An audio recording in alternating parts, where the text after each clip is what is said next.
1970 Oldsmobeast Cutlass. Now on this YouTube channel I typically post stuff like cruising videos, exhaust kits, things like that, and lately I've had a bunch of people asking me to get a little more in depth about the car, the specs on the build, and more specifically what we're doing on it right now. I post some stuff on Instagram, but I don't get too in depth of what we're doing and how we're doing it. So I figured I'd start uploading to the channel a little more regularly to kind of dive into the process of building the car and go over a little more what we're doing. I'll post a video soon going over the entire story of the car and how it's gotten to this point. I've had the car for a little over 10 years now, so it's gone through a lot of changes, but this video is really just going to focus on what we're working on right now and what's changing on the car over the course of this winter. So if you look at the interior, you'll see a big old hole where the transmission hump used to be. It's because we're swapping out the TH400 that was in here, which was swapped out of my dad's 67 442, over to a T56 Magnum. Now the whole kit's from American Powertrain. We did their entire swap kit except for the pedal setup, which we're going to be using a Tilton Engineering 600 series pedal setup for. Factory pedals aren't bad, but for what we're doing with the car, we'd rather go with a fully custom pedal setup that we can adjust how it mounts and the exact position of it. It's not really ideal for me. I'm pretty tall, so when I sit in the car, where the steering wheel falls and also where the pedals fall aren't ideal. So if we have the ability to adjust that and move that to get it perfect, we're going to do that. So you guys can see here in the interior, we already have an 8-point roll bar in there. It's a kit from Competition Engineering. We've had it in the car for a few years.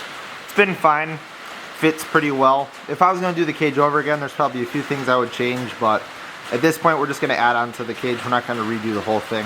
What our plan is over the winter is to convert this over to a 10-point full cage just from the 8-point roll bar. So we're going to add the down bars that run along the roof and then go down through the dash, and also add a knee bar that goes under the dash that we can mount our new steering column that we're going to be putting into, as well as the Tilton Engineering pedal setup.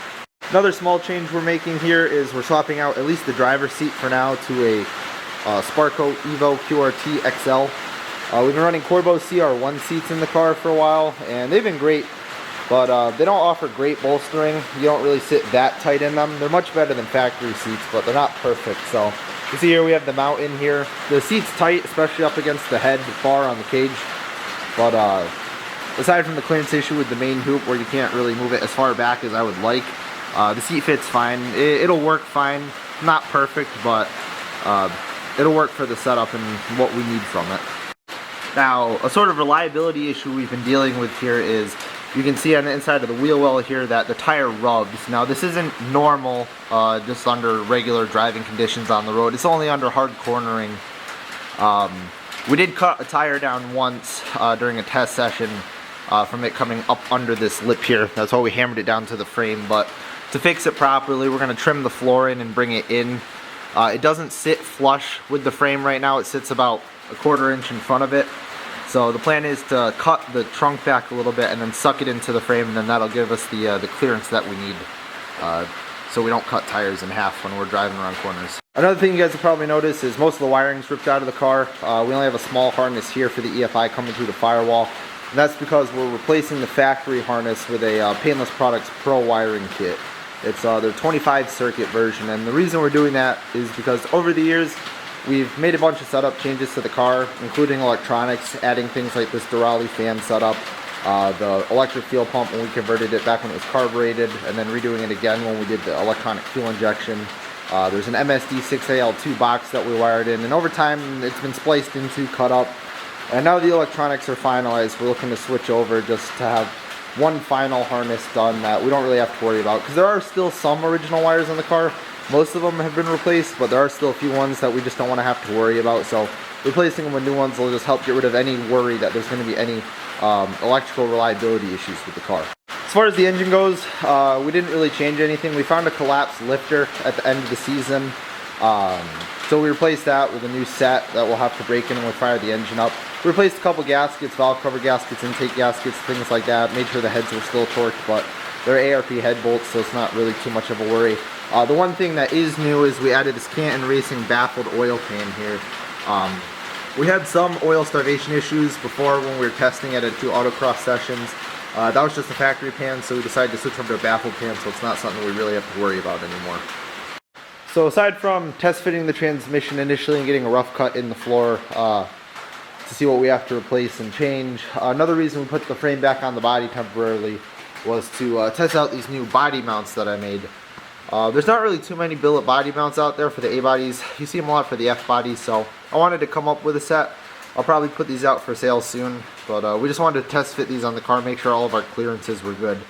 The production run's finishing up now. Just have to get them anodized and then they'll be good to go. So I'll put the link here where you guys can get them at. The suspension's a bit of a mess on the floor right now, but nothing's really changing with this as far as the setup changes we're doing to the car. We might change the coil springs over here on the UMI Corner Max kit. I believe it's an 875 inch-pound rate. We're probably going to step up to an 1100. That seems to be what a lot of the people that are pretty fast and competitive are running. And then we'll go do a few sessions with that on the full track and adjust from there. The brakes on the front are Wilwood Forged Narrow Super Lights.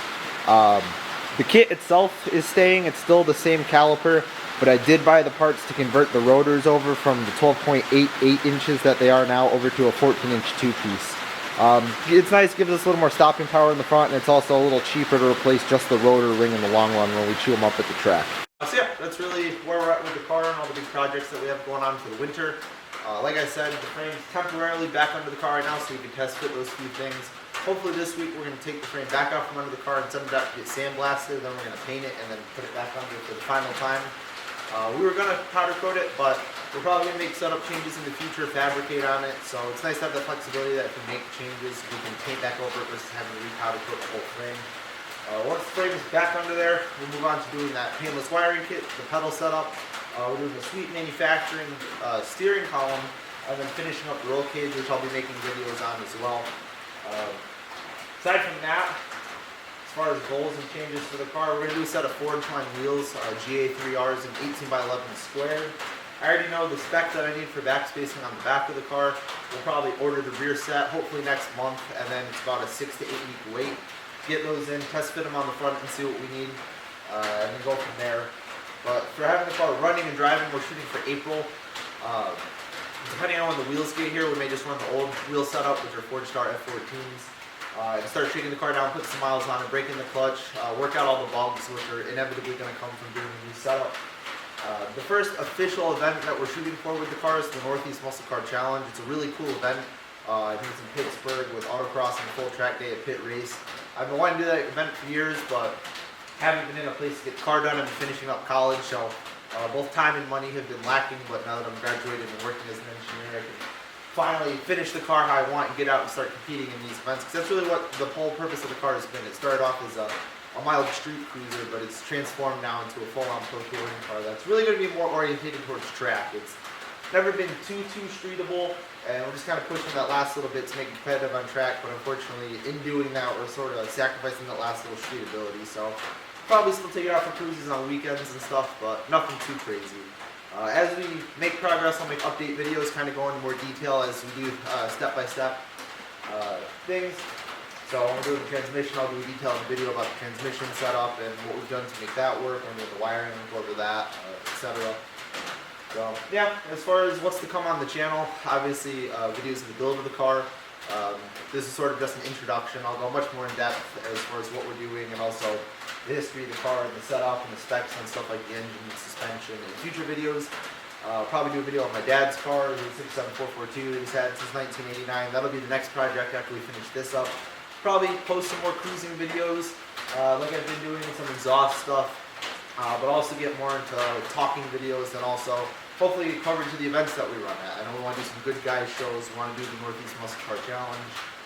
Hopefully make it out to the UMI Team Cross event this year if we can put a team together. If not, we'll try and run it the Autocross Challenge next year. But yeah, that's what's to come. So just wanted to put a video out there to get started with doing this. You see more and more people start popping up doing more Oldsmobeast content nowadays, which is cool.